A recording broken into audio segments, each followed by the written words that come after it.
Hello, everyone. Welcome. My name is Marek Wyszynski. I'll be your pilot. I will be with you today and hopefully in the next 30 days. I understand that some of you are just sampling and just wanting to come for one session. I'll do everything to make it useful. I also understand that some of you already study with me doing the year-long walking program. So it might be a lot to digest. So the idea is to make it useful for you. So even if you're visiting for one session only, I'm super excited you're here. And let's dive in. So first, I'd love to tell you about my learning objectives for today and throughout the course. For today, for sure, we want to define posture well and free of abstraction, to find a definition that you could explain to an 8-year-old. What is good posture? So often we talk about alignment, we'll discuss that, but we want to make it something super practical and simple. Second objective, we want to shift away from treating posture as something judgmental. Most of us have a internal feeling that our posture is bad. So we'll work on getting away from it, away from the judgmental treating of posture. Then one of the objectives is to discuss why correcting movement and correcting posture sometimes is incorrect or only partially correct. So I'll explain that. And then we want to deal with how to be effective, how to improve our posture, what will make a first approximation in training better posture. At the end, I'd love to give you a plan for the next 30 days. And that's the plan for today. Let's start with a little theory. So I prepare a PowerPoint for you. Let's take a look at it together. So these are the 5 objectives for today. And the first one is the definition of posture. To me, posture is an authentic and dynamic expression of your life, of your entire life, meaning your whole history is in your posture. All of our previous learnings, experiences, experience from just the last few minutes will be reflected in your posture. So posture is something much more than just alignment. And within this definition, I think of what does it mean authentic? First is that we don't want to be posturing. We don't want to make external efforts to change something and to hold. We'll try to shift the control over posture from voluntary centers to automatic corrections, to automatic control. And our goal, the ultimate goal, is to create a spontaneous, effortless good posture, something that is there with you. And you don't have to hold, you don't have to maintain actively, you don't have to think of.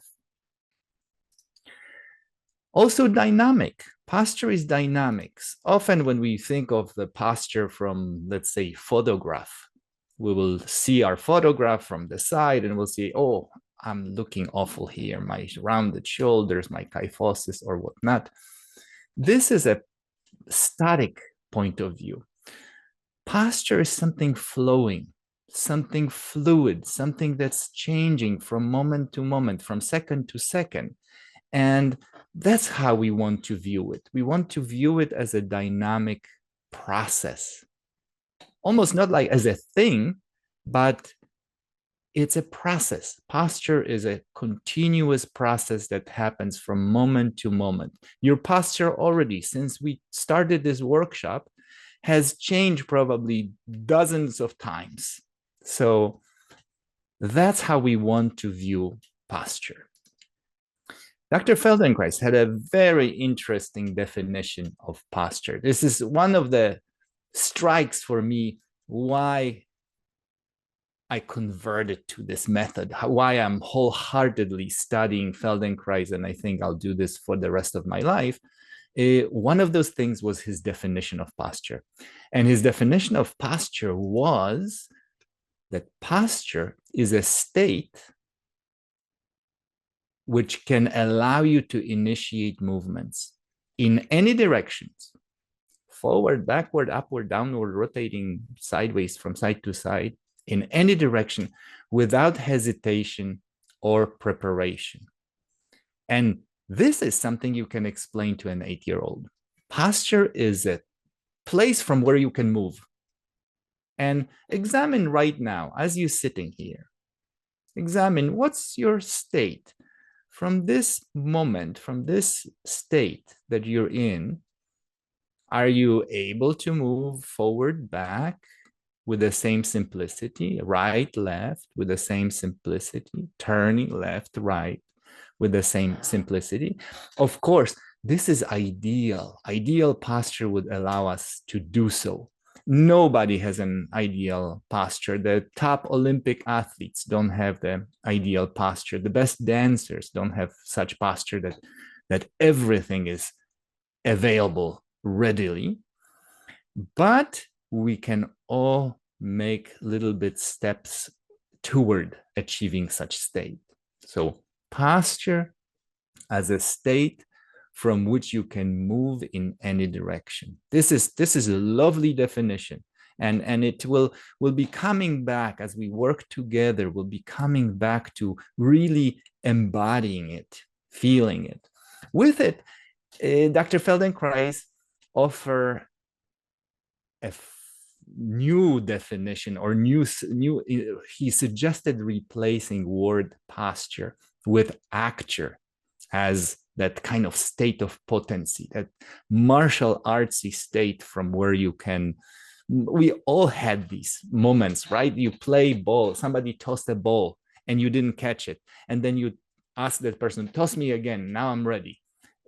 That means that at that moment, when you were not ready, when the movement was a little cumbersome, you were a little stuck, your posture was less ideal. And then when you're readying yourself, you're assuming a new, more potent state, more alert, more capable for movement. So this is the practical definition that we will be using throughout the course, throughout the 30 days. And I hope that this will be part of your future life to think of it. To improve it, there will be two aspects that we will work on. One is that potency, that acture, right? That state of ability to move in any directions. Get up, squat down, start walking forward, start lying down on your back, rolling left, rolling right, turning each direction, all diagonals. The second aspect that we will explore is symmetry. We'll ask ourselves questions, and not intellectually only, but in the body with movement, how is symmetry playing a role?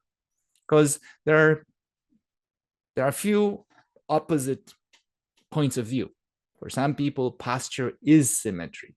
We put plumb lines.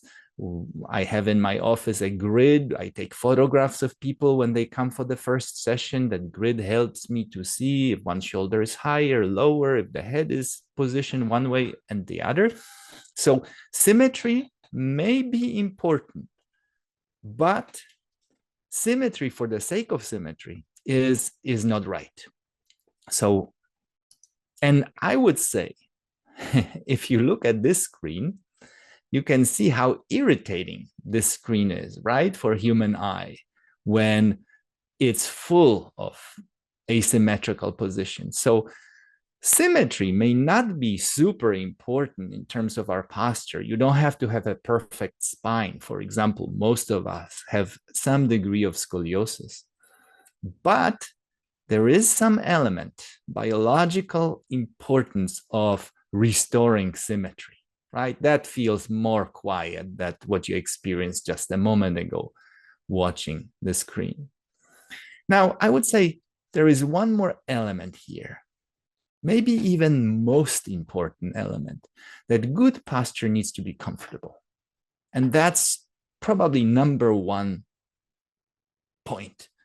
If you're more comfortable being asymmetrical, I'm not so sure if you need to restore symmetry.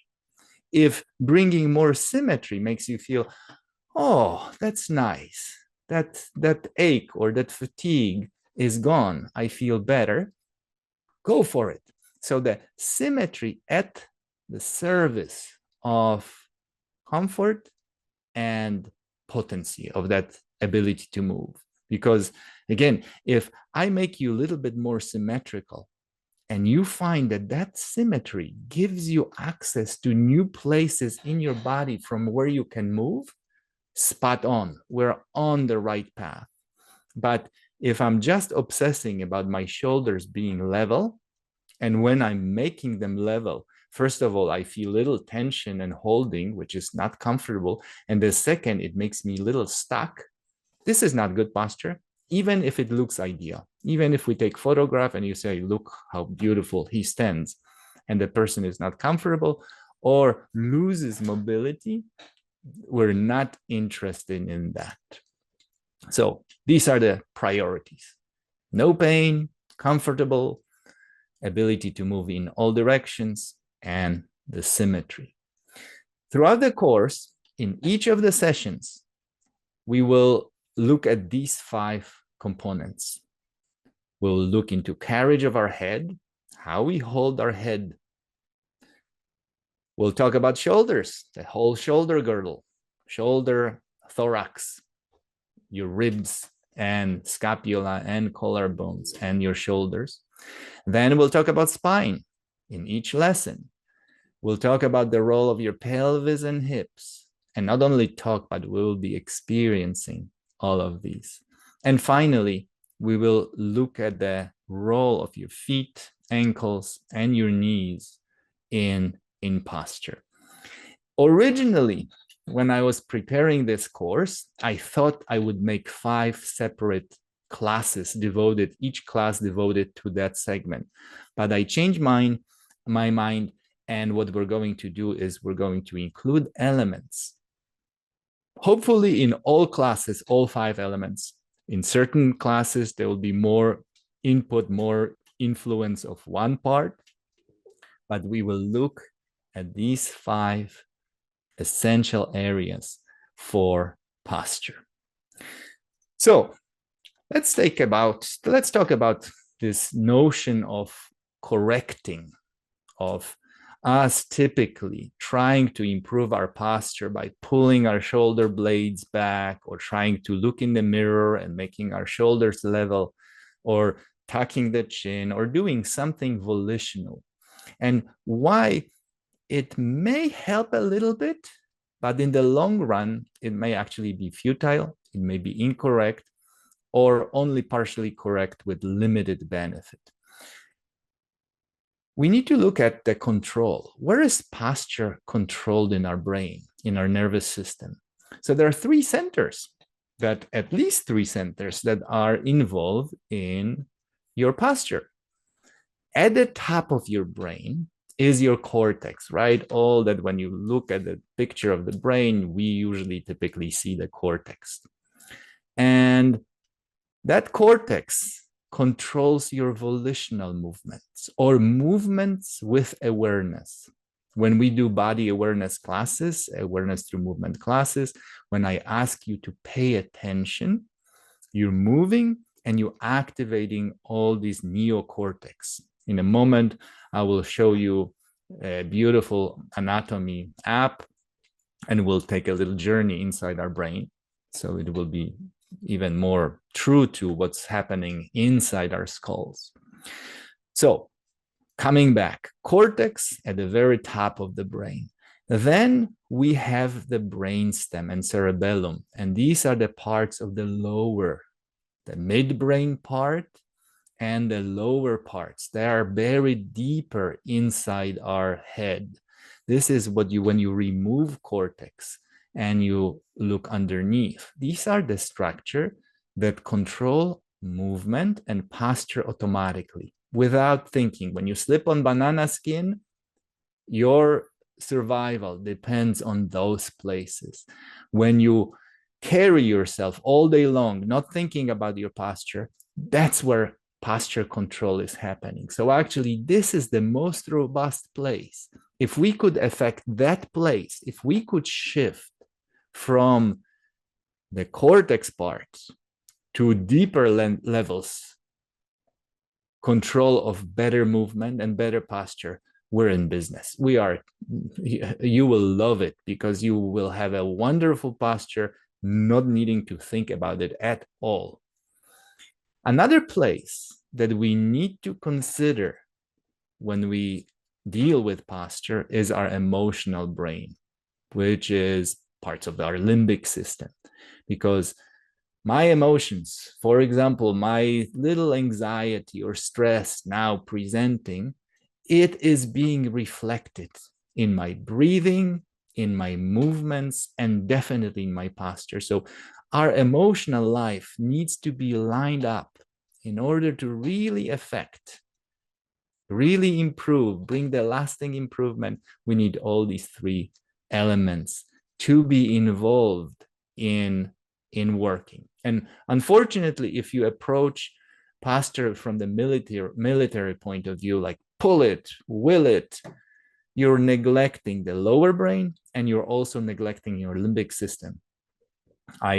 I'll never forget my experience of being in the after graduating from the Feldenkrais training program, I studied with the oldest existing assistant of Dr. Feldenkrais, Mia Siegel. And we were at lunch.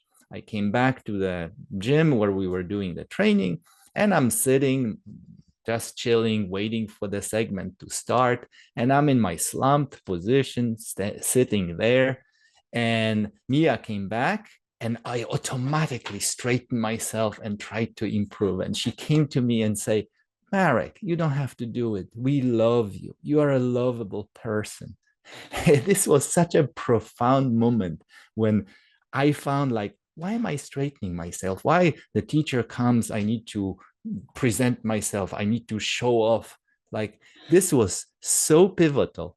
So I hope that in the next 30 days or even today, I can impart some of this, how to say it, a way of celebrating our posture, even when we're slumped, a way of dignifying our life, our existence.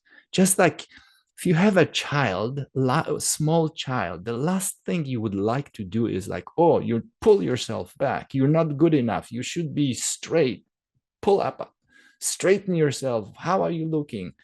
When we do that, we are actually starting to make that small little person feel bad about themselves. And we're definitely not going to succeed with posture training that way. What we want is actually starting with acceptance, how we are, and the celebration rather than criticism of our posture.